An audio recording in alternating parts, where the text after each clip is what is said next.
वहाँ से नहीं इम्पोर्ट करते तो दवा नहीं बनता है इंडिया में। क्या बात करते हो जी? फार्मेसी हब में, फार्मेसी इंडिया में हब बन रहा है, फार्मेसी हब। हम बहुत से देशों को दवाई एक्सपोर्ट करने लग गए। वो तो चाइना से इम्पोर्ट किए। कैसे, किसने इंपोर्ट किया जी चाइना से? कच्चा माल जो होता है जो आप, मैं कह रहा हूँ कि धीरे धीरे ये इंपोर्ट बंद होगा। यही मैं कह रहा हूँ, आत्मनिर्भर भारत अभियान का पार्ट ये है। चाहे दवाई हो, चाहे कुछ भी हो, चाहे टेक्नोलॉजी हो, चाहे R&D विंग हो, हम इंडिया में ही विकसित करेंगे। ये हमारा जो संकल्प पत्र का भी ध्येय है और इस गवर्नमेंट का भी ध्येय है। हम आत्मनिर्भर भारत अभियान के और तेजी से बढ़ेंगे। बट आप इतना कुछ बोल रहा है, लेकिन बीजेपी का जो वो बाद में राज्यसभा मेंबर या राज्यपाल चले जाते हैं। बंगाल में भी टीचर वाले हो रहे हैं ऐसा किसी पार्टी की तरफ। देखिए, जुडिशरी इंडिपेंडेंट है, जुडिशरी इंडिपेंडेंट रहे, इस दिशा में हम काम कर रहे हैं। कोई आदमी रिटायर होकर के कुछ भी करे, वो स्वतंत्र है जी। एज पर कॉन्स्टिट्यूशन वो स्वतंत्र है, क्या करना है उसको। लेकिन उससे पहले भी, इससे पहले भी बहुत से उदाहरण है। इधर टीएमसी जो है ये मैं यही कह रहा हूँ जी, ये टीएमसी हो, कांग्रेस हो, इनको हमारी जो संवैधानिक संस्थाएं हैं उन पे विश्वास करना चाहिए। अब देखो, ईवीएम जैसी चीज पे भी उन्होंने विरोध प्रकट किया। अरे कहा जाकर के, इलेक्शन कमीशन ने कहा आकर के बता तो दो, कोई टेम्परिंग होती है तो कैसे होती है। हमारे कुछ ऐसी संस्थाएं हैं जो इतनी अच्छी है, जिन्होंने अपनी इमेज कमाई है, उन पे विश्वास करना चाहिए, तभी तो देश आगे बढ़ रहा है। थैंक यू भैया, बहुत बहुत धन्यवाद। बाकी चीजें बाद में करेंगे अपन, ठीक है। मेक इन इंडिया के बाद क्यों हम टेक्नोलॉजी के लिए अभी भी विदेश के ऊपर निर्भर करते हैं? देखिए, हम विदेश पे निर्भर नहीं करें, इसके लिए मोदी जी ने एक अभियान चलाया, आत्मनिर्भर भारत अभियान। हर सेक्टर में हम आत्मनिर्भर बनना चाहते हैं, सेक्टर कोई भी हो, चाहे ऑयल का भी क्यों न हो।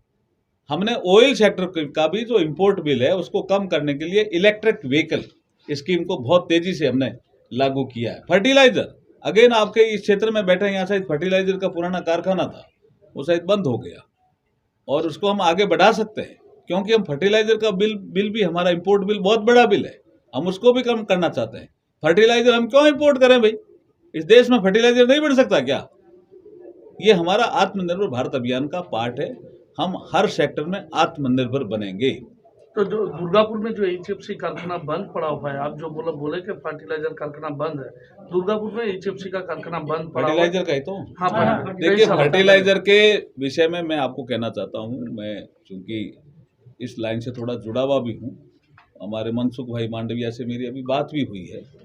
अगर कहीं भी फर्टिलाइजर का कारखाना है और हमें लगता है कि रिवाइव हो सकता है, तो हम उसको रिवाइव करेंगे। हमने बिहार में करके दिया है, हमने साउथ में भी कहीं किया है, बंगाल में क्यों नहीं कर सकते जी? हम जब विकसित भारत बनाना चाहते हैं तो बंगाल भी विकसित होगा, तभी तो भारत विकसित होगा भाई।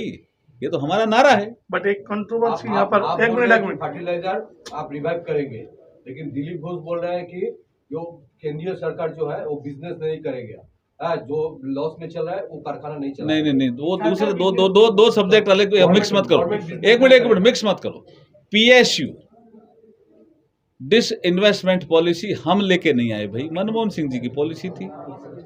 ठीक है, PUC कोई घाटे में है, लगातार थोड़ी घाटे में रहने देंगे। ये बंद कारखाना है, ऑलरेडी बंद है, इसके पास रिसोर्सेज है, जमीन पड़ी होगी मेरे ख्याल में, कुछ और टेक्नोलॉजी, लेबर होगा, इंफ्रास्ट्रक्चर पड़ा होगा, इसको रिवाइव करना ना। बिहार में किया है ना हमने, बंद कारखाने को रिवाइव, हमारी पॉलिसी है। लेकिन बंगाल में यहाँ भी कर सकते हैं, और दुर्गापुर दोनों में नहीं किए। यहाँ भी कर सकते हैं जी, वाजपेयी जी के समय में बंद हुआ था, यहाँ भी कर सकते हैं। हम प्रपोजल पे विचार कर रहे हो आप। अच्छा, BSNL पे सुन लो भैया, सुन लो, वो जो ड्रीम देख रहा है आप BSNL सुन लो भैया। BSNL को खराब किसने किया, आप बताएंगे? कोई ध्यान है किसी को? BSNL को मोबाइल क्यों नहीं दिया समय पर? किसने खराब किया भाई? यूपीए ने। हम तो BSNL को ठीक कर रहे हैं, BSNL भी एक प्लेयर रहेगा, लेकिन मैं कह रहा हूं डिजिटल इंफ्रास्ट्रक्चर में तेजी से 10 सालों में काम हुआ और तेजी से काम होगा। कोई भी एरिया ऐसा अधूरा नहीं रहेगा जो डिजिटल इंफ्रास्ट्रक्चर को बढ़ाता हो। ये मेरा विषय था। सर, गवर्नमेंट सेक्टर का क्या रोल रहेगा इसमें? किसमें? गवर्नमेंट सेक्टर का क्या रोल रहेगा ये 5G में? मतलब BSNL का क्या रोल रहेगा? नहीं, 5G टेक्नोलॉजी है, हम इसका इनोवेशन करें, हम रिसर्च करें। गवर्नमेंट का कैसे नहीं रहेगा जी? नहीं तो पहले जो गवर्नमेंट थी वो तो बाहर से ही टेक्नोलॉजी इंपोर्ट करती थी। हमारी पॉलिसी है कि हम बाहर से क्यों इंपोर्ट करें, हम आत्मनिर्भर भारत अभियान के तहत 5G को विकसित करेंगे। ये हमारी पॉलिसी है, तो गवर्नमेंट का तो बड़ा रोल है जी इसमें। डिजिटल इंफ्रास्ट्रक्चर BSNL भी एक प्लेयर रहेगा। कैसे हम लोग तो नहीं दिखाई दे रहा। कैसे नहीं रहेगा जी? BSNL इंप्रूव हुआ है हमारे पीरियड में। आपको पता है स्पेक्ट्रम मैनेजमेंट एक पॉलिसी है, कभी कभी सुना आपने? स्पेक्ट्रम मैनेजमेंट मोदी जी ने समझाया, हमने सबको कहा स्पेक्ट्रम मैनेजमेंट भी होना चाहिए, उन्होंने तो रिसोर्सेज करके बेच दिया। हम स्पेक्ट्रम पॉलिसी के तहत इस देश में जितने भी हमारे प्लेयर हैं, चाहे प्राइवेट हो चाहे सरकारी हो, उनको ठीक रखेंगे। सर सैलरी नहीं मिल रहा है, जो स्टाफ है यहाँ पर एजुकेशन दिखा रहा है। किसमें? अरे BSNL को हमने बहुत इंप्रूव किया जी, आप देखना BSNL को तो काफी ठीक किया। ये भी एक प्लेयर रहेगा। यहाँ पर दिखाई दे रहा जी, आपको नहीं दे रहा होगा, मुझे दिखाई दे रहा अभी BSNL का ऑफिस भाड़े में दे रहा है। BSNL का ऑफिस भाड़े में दे रहा है, वो वो रेंट पे है। क्या? BSNL का ऑफिस भाड़े में दिया हुआ है और नोटिस जारी हुआ है, किसी को भाड़ा ले सकते हैं। आपको मैं BSNL पे अगर चाहें तो अलग से प्रेस कर सकता हूँ, हमने क्या क्या पैकेज दिया। हमने ही पैकेज दिया, BSNL को ठीक किया है। अदरवाइज तो BSNL तो हालत खराब थी। सर आप बोल रहे हैं अलग से प्रेस कर सकता हूँ, उसके लिए मेरे पास डेटा है। अगर आपको BSNL का इशू होता तो मैं अलग से डेटा लेके आता। आप विकसित भारत के बारे में बोल रहे हैं। हाँ, मैं विकसित भारत के बारे में बोल रहा हूँ। अभी तक फिजिकल इंफ्रास्ट्रक्चर जिसको हम रोड सेक्टर भी कह सकते हैं, रेलवे सेक्टर भी कह सकते हैं, सी पोर्ट का विकास भी कह सकते हैं, एयरपोर्ट का विकास भी कह सकते हैं। जैसे हम यहाँ दुर्गापुर में बैठे हैं, ये एयरपोर्ट इंटरनेशनल एयरपोर्ट बने, ये हमारे फिजिकल इंफ्रास्ट्रक्चर का पार्ट है। तो हमारे मैनिफेस्टो के 3 बंगाल में लक्ष्मी भंडार चल रहा है, 1000 रुपया देता है महीने में। तो बीजेपी का कहना है, जो स्टेट चीफ मिनिस्टर और जिसका साहब है, वो कहते हैं कि बीजेपी उसको जो ये लक्ष्मी भंडार है उसका फॉलो करके ये आप लोग जो बोल रहे हैं जो स्कीम ये आपने किया है। ये लाडली बहना स्कीम जो मध्य प्रदेश में है, वो क्या इससे पहले नहीं थी? लक्ष्मी लाडली स्कीम भी इससे पहले थी। Bharatiya Janata party good governance और डेवलपमेंट में विश्वास करती है। तो ये जो लखपति दीदी का जो प्लान है वो नरेंद्र मोदी जी की स्कीम है। फिजिकल इंफ्रास्ट्रक्चर जिसको हम रोड सेक्टर भी कह सकते हैं, रेलवे सेक्टर भी कह सकते हैं, सी पोर्ट का विकास भी कह सकते हैं, एयरपोर्ट का विकास भी कह सकते हैं। जैसे हम यहाँ दुर्गापुर में बैठे हैं, ये एयरपोर्ट इंटरनेशनल एयरपोर्ट बने, ये हमारे फिजिकल इंफ्रास्ट्रक्चर का पार्ट है। तो हमारे मैनिफेस्टो के 3 वहाँ से नहीं इम्पोर्ट करते तो दवा नहीं बनता है इंडिया में। क्या बात करते हो जी? फार्मेसी हब में, फार्मेसी इंडिया में हब बन रहा है, फार्मेसी हब। हम बहुत से देशों को दवाई एक्सपोर्ट करने लग गए।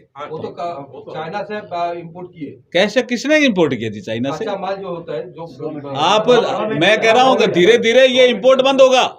यही मैं कह रहा हूँ, आत्मनिर्भर भारत अभियान का पार्ट ये है। चाहे दवाई हो, चाहे कुछ भी हो, चाहे टेक्नोलॉजी हो, चाहे R&D विंग हो, हम इंडिया में ही विकसित करेंगे। ये हमारा जो संकल्प पत्र का भी ध्येय है और इस गवर्नमेंट का भी ध्येय है। हम आत्मनिर्भर भारत अभियान के और तेजी से बढ़ेंगे। बट आप इतना कुछ बोल रहा है, लेकिन बीजेपी का जो बंगाल में लक्ष्मी भंडार चल रहा है, 1000 रुपया देता है महीने में। तो बीजेपी का कहना है, जो स्टेट चीफ मिनिस्टर और जिसका साहब है, वो कहते हैं कि बीजेपी उसको जो ये लक्ष्मी भंडार है उसका फॉलो करके ये आप लोग जो बोल रहे हैं जो स्कीम ये आपने किया है।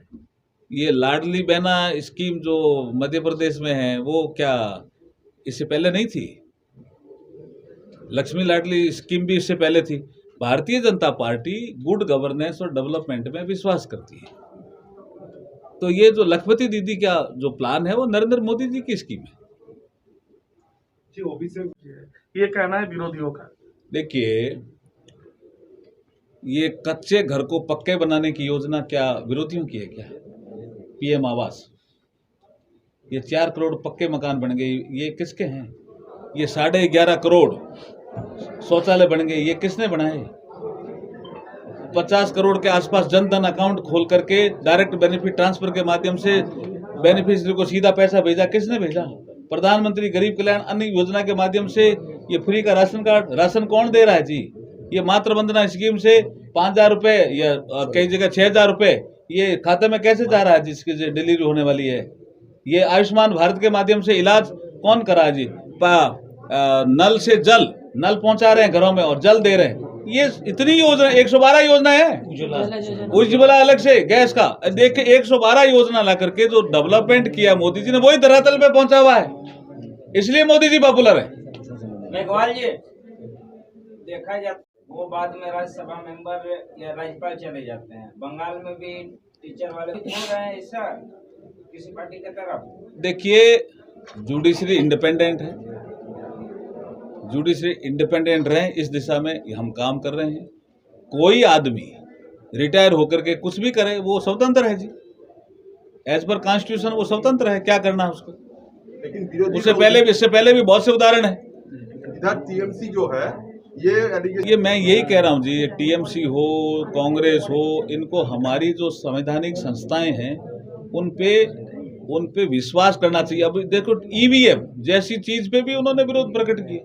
अरे कहा जाकर के इलेक्शन कमीशन ने कहा आकर के बता तो दो, कोई टेम्परिंग होती है तो कैसे होती है। हमारे कुछ ऐसी संस्थाएं हैं जो इतनी अच्छी है, जिन्होंने अपनी इमेज कमाई है, उन पे विश्वास करना चाहिए, तभी तो देश आगे बढ़ रहा है। थैंक यू भैया, बहुत बहुत धन्यवाद। बाकी चीजें बाद में करेंगे अपन, ठीक है। इशू में एक एक बोलो। इशू में सुप्रीम कोर्ट गया संदेश खाली उसमें तो महिलाओं का एकदम उसी जो चीरहरण हुआ है। हाईकोर्ट का जो वर्डिक्ट था उसका खिलाफ जाके सुप्रीम कोर्ट में गया था स्टेट गवर्नमेंट। 3 महीने के लिए उसको बोला कि अभी कुछ नहीं होगा, गर्मी का छुट्टी के बाद होगा। सुना स्टे नहीं हुआ, स्टे नहीं मिला। संदेश खाली इशू आप जानते हैं, जो महिला का खूब जानते हैं, पूरे देश में बंगाल को बदनाम होना पड़ा जी। तो वो इशू कोई पॉलिटिकल इशू है मतलब इस कैंपेन में ये मुद्दा आएगा बंगाल में? आप लोग जो कह रहे हो वो तो है ही मुद्दा भाई, पूरे देश में वैसे ही मुद्दा है। तो महिलाओं की सुरक्षा, महिलाओं का सम्मान, भारतीय जनता पार्टी ये हमारी प्रायोरिटी है कि महिलाओं को सुरक्षा मिले, महिलाओं को सम्मान मिले। अदरवाइज शौचालय हम क्यों बनाते भाई? कोर्ट भी उनका नहीं सुना। इज्जत घर के नाम से मेरे ख्याल में उत्तर प्रदेश में तो शौचालय को इज्जत घर नाम दिया है।